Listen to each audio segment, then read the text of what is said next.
amazing way of looking at blood changes to work out whether a patient with locked-in syndrome is saying yes or no. We're going to speak to somebody who was in exactly that position after this record. Locked-in syndrome and this way.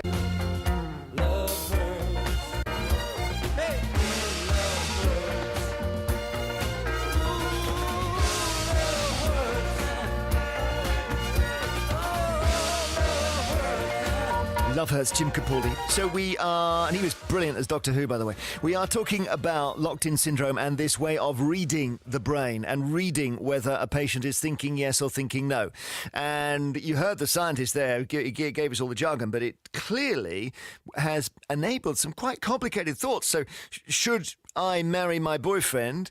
Someone goes and asks their father who's got locked-in syndrome. He says no 10 times. And that's just read through looking at his blood. Now, fascinated with this is Kate Allett, who had locked-in syndrome herself in 2010. Hi, Kate. Hello again. Yeah, we've spoken before, and goodness, I'll never forget our conversation because you, in a sense, went into a place where most people don't emerge from, but you did come out. I did, and I'm very grateful, and hopefully you'll heard an improvement in the voice. Yes, exactly, because you in a way carried out some of the incapacities that you were hit with, but gradually they could be ironed out, can they? Well, in my case, I've been very lucky. I've worked really hard, relentlessly, obsessively. But my role now is to be an activist for other people, like I was. Because I just know these people are the most vulnerable people in society, and so easily forgotten. So you had essentially a stroke quite young. I was 39 and I had a huge brainstem stroke. When I came out of the medically induced coma, I was considered locked-in syndrome. I couldn't move anything, but in a very short period of time, although I remained locked in for 5 months, after 2 weeks of that initial coma, I very quickly emerged from my unconscious state, my vegetative state, to being unconscious to being fully conscious very quickly. But that was missed. So I had about a 2-week window of time where I was aware of everything going on around me and myself, but I couldn't give any signal I could communicate. So you were hearing every conversation at your bedside, but you weren't able to join in? Hearing every conversation, hearing and seeing people die, assuming my head was pointed in the right direction, and, feeling as anxious I was, the pain, the leg cramps, the boredom, the anxiety, are they having discussions about turning my life support off? We've all seen the films, what if they think I'm not worth keeping? The fear of not being able to hug your kids. It's awful, not eating or drinking, not doing anything to punctuate the day.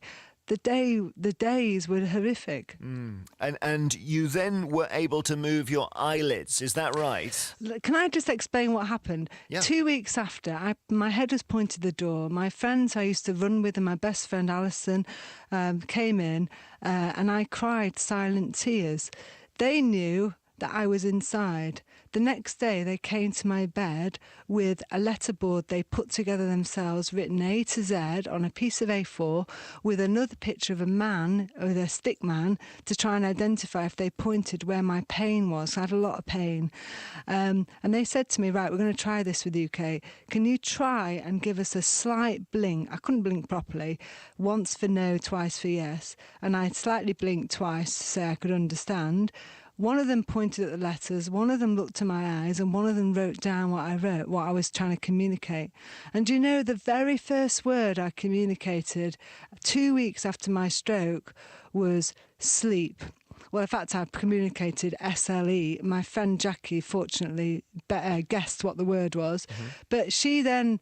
That took 20 minutes to blink that out. That's how long it took for 3 letters. Then she said, what, can't sleep? I blinked twice. And then she said, at night, I blinked twice. I then got sleeping pills. But the moral of the story is, and why I'm so enthused about this research, is because If you can multiply every single Christmas, every single birthday, and the moment you hold your newborn baby in your arms for the very first time, that's how happy I was. At that moment that I was unlocked, my thoughts were unlocked. So you have an understanding, because one of the confusions today is when they said to 4 of the patients, "Are you happy?" All 4 said yes, and everyone listening to the radio said, "Well, hang on, that doesn't make any sense." But you understand that completely. Let me tell you something. There was lots of dark periods in hospital and out from my illness, but I can tell you this.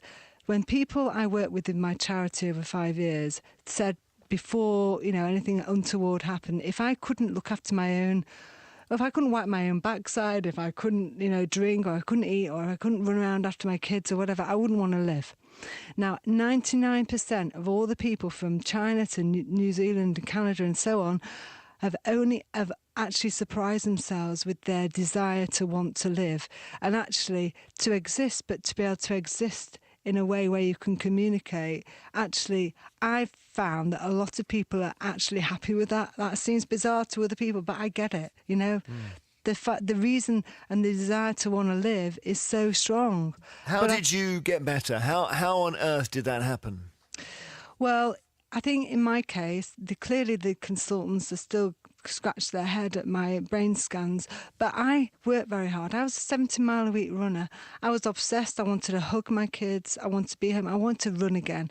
I had some very big goals that constantly been lowering my expectations all the time, because I wasn't your average locked-in syndrome patient. I was at the end of the normal frequency, if you like.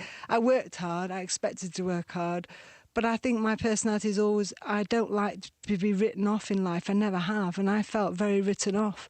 And that inspired me to will and work hard, relentlessly every day, 300 times a day. I'd practice increasing my range of movement in whatever limit was, whether it was my tongue to swallow or my thumb or my toe or my leg. I never, ever stopped. I was relentless in hospital and out. And are you back to 80% now, do you think? I think physically, I walk like Kaiser Soze off The Usual Suspects when I'm tired. But I know that film. I go spinning 3 times a week, which I love because there's no impact. I walk a lot with my dogs. So I get out where I used to go running, and that makes me feel happy. Emotionally, I got more scars than I have physical ones. Okay, well, thank you for speaking to us again. We should check in every year or two, shouldn't we, and to see how you're doing. It's inspiring. Well, we would, but you know what? I just want to finish and say 20 to 40% of people are estimated to be vegetative when they're actually not vegetative. They're unconscious, i.e. aware of themselves and their environment. That's a scary figure. I mentioned that on my TED Talk, but also all I want to say is communication is a basic human right, and I really, really welcome this technology. Thank you very much, Kate. All the best. Thank you. Kate Allett, who had locked-in syndrome in 2010 and is now, as you can hear, walking and talking and very much in favour of this development.